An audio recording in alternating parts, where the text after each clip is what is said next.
Desa Aik Beri adalah salah satu desa yang terletak di Kecamatan Batu Kliang Utara, Kabupaten Lombok Tengah, Provinsi Nusa Tenggara Barat.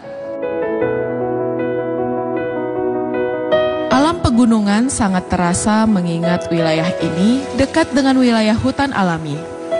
Jadi, desa ini sangat tepat untuk kita sejenak lepaskan penat dari hiruk-pikuk perkotaan.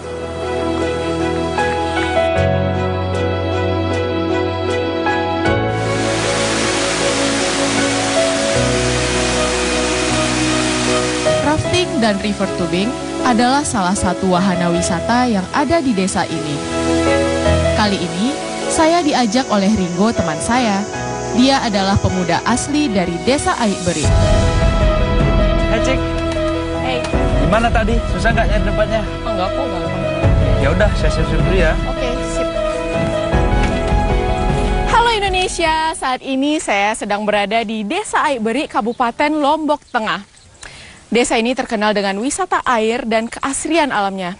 Yuk, ikutin saya.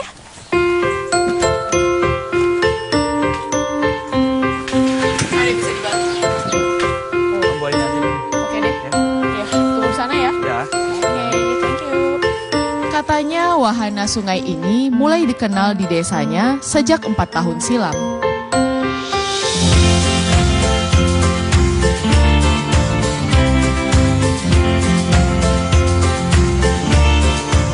Safety briefing adalah salah satu hal yang wajib dilakukan sebelum melakukan aktivitas rafting.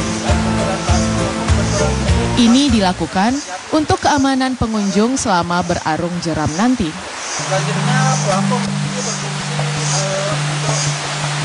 Safety briefing sangat berguna untuk pemula seperti saya. Mulai dari cara memasang helm untuk melindungi kepala dari benturan, sampai cara memegang dayung yang benar. Nanti untuk posisi dayung ketika berada di jeram itu ditaruh di finger, disatukan sama tali yang berada di finger terakhir. Kalau ini mas aja yang sana. Kalau Ringo sih udah jago dia. Biasanya nemenin tamu-tamu yang berkunjung ke desanya.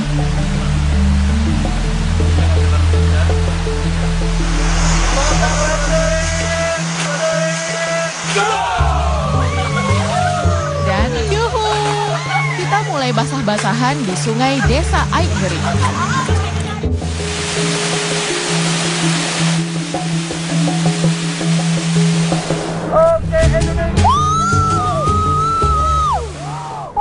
Jeram pertama sebagai awal perkenalan kita dengan sungai ini diberi nama Goa Bagong. Tingginya sekitar 2,5 meter. Tadi kata leader kita, ini adalah permulaan kita dikenalkan dengan sungai ini. Ingat ya, ini baru permulaan. Di depan masih banyak jeram-jeram yang menantang untuk menguji adrenalin kita.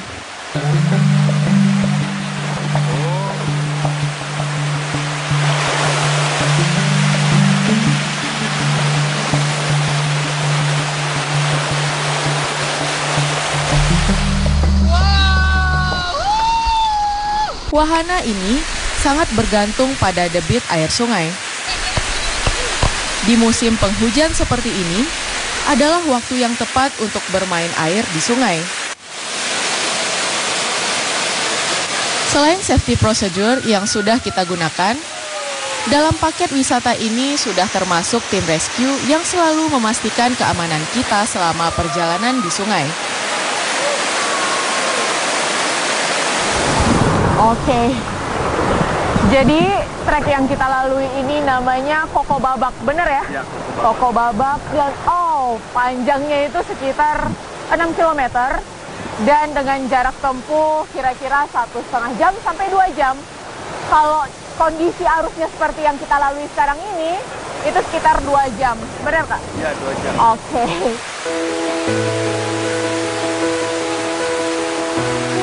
Sepanjang perjalanan, kita akan disuguhi dengan pemandangan khas sungai dan pedesaan yang masih alami.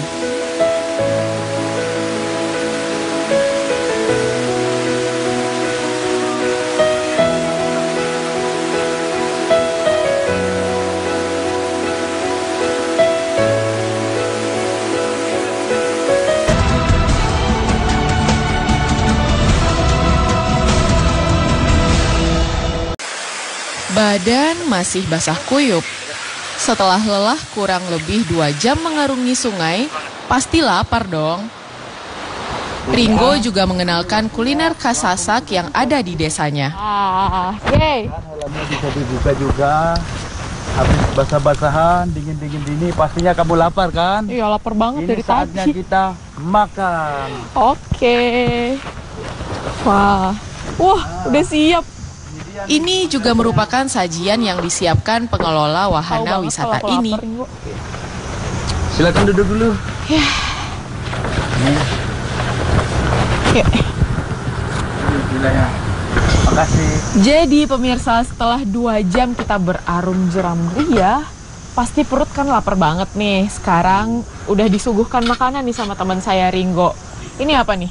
Nah, jadi ini namanya ares. Oh. Ini makanan khas Sasak. Oh, Kamu belum pernah coba ini kan? belum. Aku mau Ya. coba. Jadi ares ini terbuat dari batang pohon pisang yang diolah pakai bumbu santan. Oh, ini dari santan ya? Cobain aja dulu. Oke. Ares, makanan khas yang hanya bisa ditemui ketika ada upacara adat tertentu di Lombok ini, terbuat dari pelepah pisang. Jika kebanyakan orang menganggap batang pisang tak berguna atau hanya seonggok sampah, bagi masyarakat Lombok, batang pisang ini mampu disulap menjadi makanan lezat seperti ini. Enak ya? Enak dong. Oh, jadi gini rasanya batang pisang dijadiin sayur. Ya? Iya, jadi di Lombok itu batang pohon pisang itu bisa sangat berharga menjadi Enak. sayur-sayuran. Gimana? Uniknya, Enak kan? Enak. meskipun diolah bersama santan, Banyak ya. saat dimakan rasanya adalah manis dan gurih. Udah main-main air tadi. 2 jam lebih kita dingin-dinginan berarti enak. Oke. kopinya mantap. Jadi pemirsa, ares ini rasanya enak banget dan teksturnya empuk. Jadi ini rasanya enak banget lah, mesti dicobain. Jadi gini rasanya batang pisang dijadiin. Selain berbahan dasar dan bercita rasa unik, makanan ini ternyata juga memiliki sejarah yang unik. Sayuran. Konon, Gimana? pada suatu masa Pulau Lombok mengalami musim kekeringan yang sangat panjang. 2 jam lebih kita Anehnya, dingin-dinginan berarti enak. di antara sekian banyak tumbuhan yang mati, ada satu jenis tumbuhan yang tetap bisa bertahan hidup di tengah kekeringan tersebut, yaitu pohon pisang. Jadi gimana rasanya ares ini? Tiba-tiba, Enak banget. terbesitlah sebuah ide membuat sayur dari pelepah pisang yang masih muda dengan cara memotong-motong pelepah tersebut, kemudian meraciknya dengan bumbu yang ada di dapur.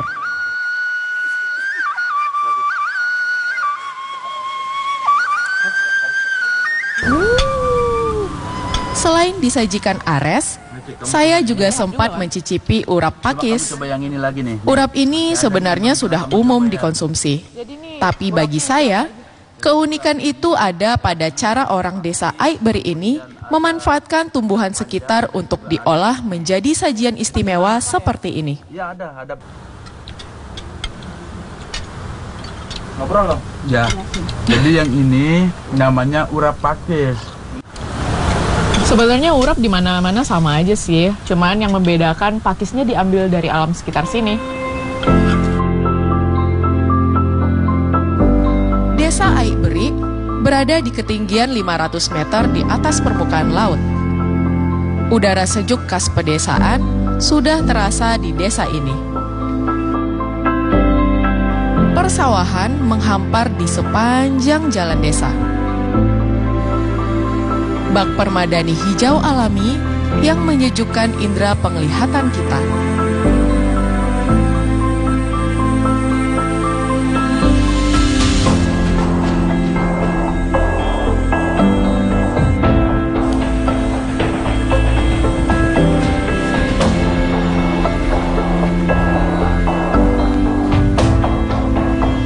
Untuk penginapan, di desa ini hanya ada beberapa homestay yang sudah siap untuk dikunjungi.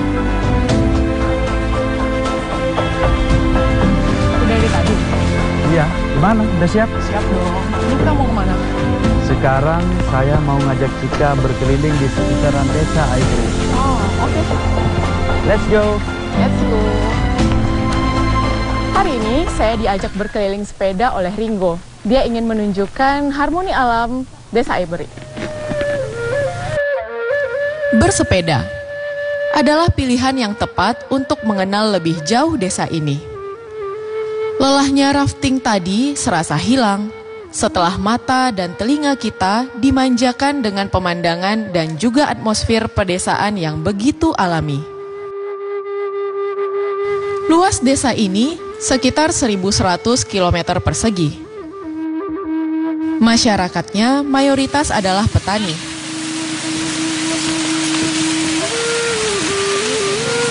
Lahan mereka cukup luas. Aliran air yang tak pernah putus sepanjang tahun menyebabkan petani di sini bervariasi. Kita istirahat di sini aja.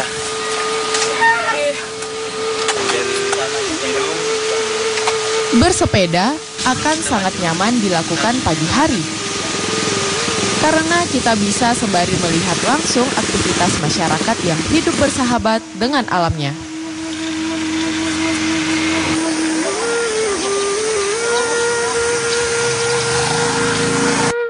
Iya, jadi aktivitas sehari-hari masyarakat di desa Ibri itu adalah bertani. Jadi Bertani. Iya, bertaninya bisa sepanjang tahun. Oh gitu. Ya, Oh nggak musiman ya? nggak musiman. Oh. Karena didukung dengan potensi air yang sangat mendukung.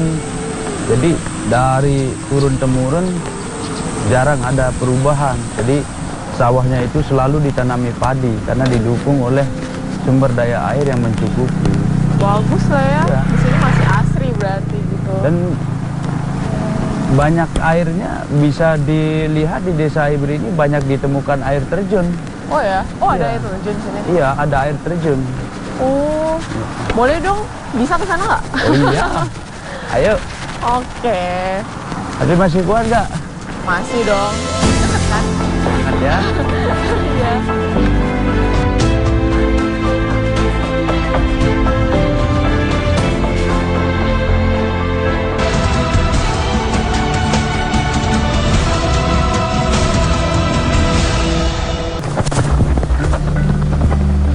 Wah. Sampai kita. Iya. Ya dah, langsung siap-siap. Kita mau pergi sekarang ya? Iya dong. Oke. Oke. Yuk. Seperti yang sudah diceritakan oleh Ringo tadi, banyak sekali terdapat air terjun yang ada di desa Aiberit ini. Dan beberapanya merupakan andalan dari desa ini. Sekarang saya akan menuju ke air terjun yang dimaksud. Sekarang saya sedang menuju air terjun Benang Stokel. Sebuah air terjun yang paling sering dikunjungi oleh wisatawan, baik lokal maupun mancanegara. Jadi dari parkiran ini sekitar 500 meter kita akan berjalan kaki. Dari tempat parkir, kita harus sedikit berjalan menyusuri hutan yang sudah tertata rapi. Kilo kita turun naik dikit. Ya, bagus banget ya pemandangannya nanti. Bagus lah ya pasti. Untung cuacanya cerah. Ya. Sejak musibah gempa bumi yang menimpa Pulau Lombok di tahun 2018 lalu, pendakian ke Gunung Rinjani dialihkan ke jalur ini. Karena jalur pendakian yang biasa digunakan selama ini tertutup longsoran yang disebabkan gempa bumi. Sudah mulai memasuki jalur menuju Itu artinya, jalur ini menjadi ramai dikunjungi, baik itu hendak mendaki ke Gunung Rinjani ataupun sekedar ingin menikmati air terjun yang ada.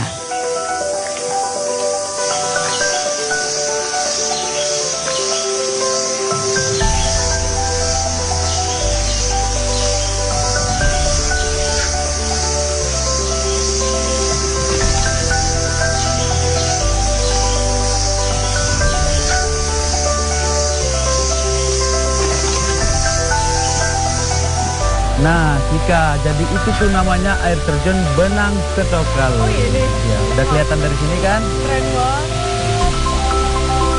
Jadi pemirsa, ini yang namanya air terjun Benang Stokel atau biasa disebut air terjun 1. Dari sini udah kelihatan banyak pengunjung sih. Yuk kita turun nih. Ayo. Deras banget ya.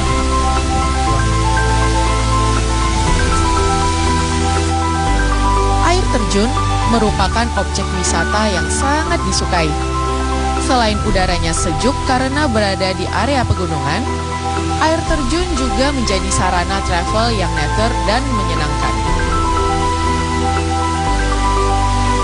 Keunikan air terjun ini adalah air yang mengalir dari sela-sela dedaunan yang tumbuh di tebing tinggi. Keunikan lainnya adalah masyarakat setempat percaya bahwa air terjun Benang Stokel adalah tempat membersihkan diri Dewi Anjani.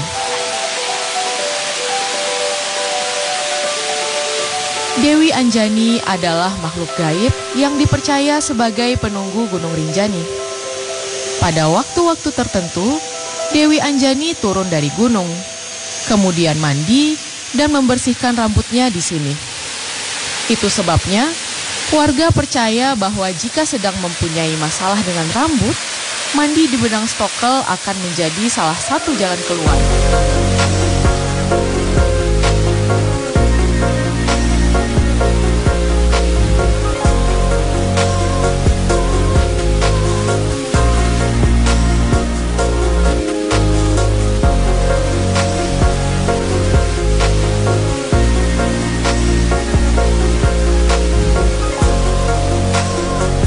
Gimana?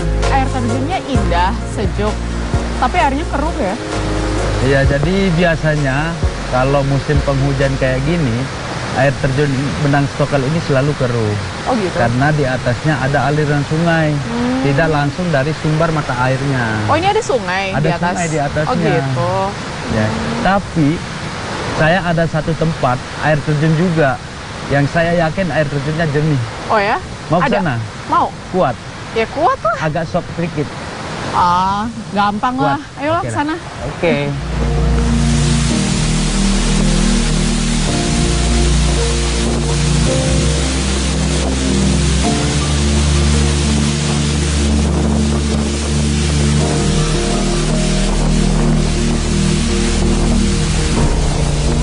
Kata Ringo, air terjun ini berada di kawasan Taman Nasional Gunung Rinjani yang telah diserahkan kepada warga menjadi hak kelola dengan kurun waktu tertentu. Hutan sekitar pun banyak dimanfaatkan warga. Salah satunya adalah trek hutan yang kita lalui menuju air terjun kedua, yang katanya lebih istimewa. Jadi gimana? Lumayan Jalannya? juga ya? Masih kuat? Masih sih. Nah. Cuman ternyata Udah jalannya dekat nih. nggak kayak yang di awal tadi. Iya.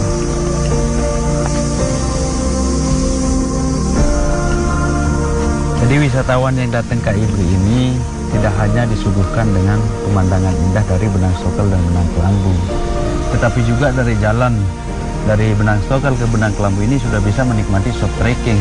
Ya, bagi wisatawan yang senang trek, jadi sudah bisa langsung menikmati soft trekkingnya. Banyak juga yang lainnya pemanfaatan hutan ini. Kebetulan wilayah Benang Stokel dan Benang Kelambu ini ada di wilayah HKM, hutan kelola masyarakat. Iya. Jadi selain Benang Stokel, Benang Kelambu, hutan ini dimanfaatkan juga sebagai jungle camp misalnya, Oh gitu? outbound. Iya. Berarti banyak juga ya bisa dimanfaatkan Iya. lain. Jadi yang orang bisa dapatkan itu dia datang ke Benang Stokel, lalu mau ke Benang Kelambu, dapat juga soft trekking. Oh iya, Iya. jadi dapat semua lah ya. Iya, lumayan kan, 1 kilo. Iya. Ya udah, begitu. Jika masih kuat ini. Masih dong. Jalur ini biasa digunakan wisatawan untuk menuju ke air terjun kedua. Tapi bagi wisatawan yang tidak ingin berjalan, jasa ojek wisata juga ada di pintu gerbang sebelum Benang Stokel tadi.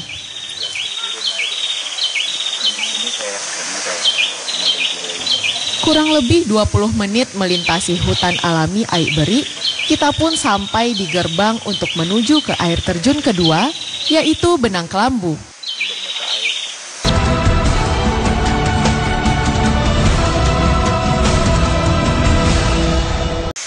Lutut saya sebenarnya sudah mulai lemas, tapi karena penasaran sama cerita Ringo, Saya pun berusaha untuk tetap bersemangat untuk mencapai air terjun yang juga menjadi andalan dari desa ini.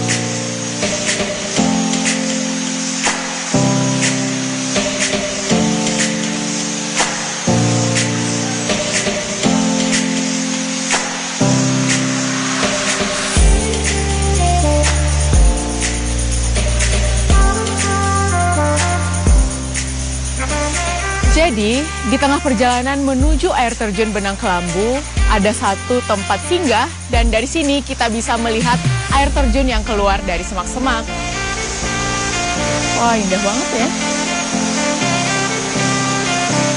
Setelah beristirahat sejenak dan mengintip air terjun Benang Kelambu dari kejauhan, rasanya semangat saya kembali lagi dan siap untuk melanjutkan menuruni anak tangga.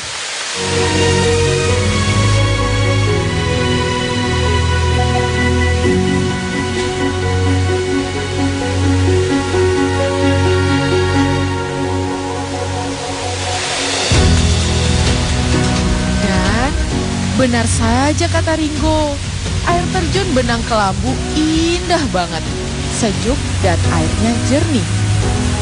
Dinamakan air terjun Benang Kelambu karena air terjun yang ada di tempat ini terlihat seperti benang-benang kelambu atau tirai yang suaranya lebih halus dibandingkan dengan air terjun kebanyakan. Air terjun ini berasal dari sebuah patahan bumi yang membuka sumber mata air yang besar. Jadi, air terjun ini bukanlah berasal dari aliran sungai. Air terjun ini memiliki tinggi sekitar 45 meter, yang terbagi menjadi beberapa undakan. Airnya yang jernih dan juga dipercaya kandungan mineralnya cukup tinggi, membuat air dari aliran air terjun ini bisa langsung diminum siapa saja yang ingin merasakan sejuknya air yang menyembur alami dari sumbernya. Air terjun ini tampak semakin cantik dengan adanya tumbuhan hijau yang ada di sekitarnya.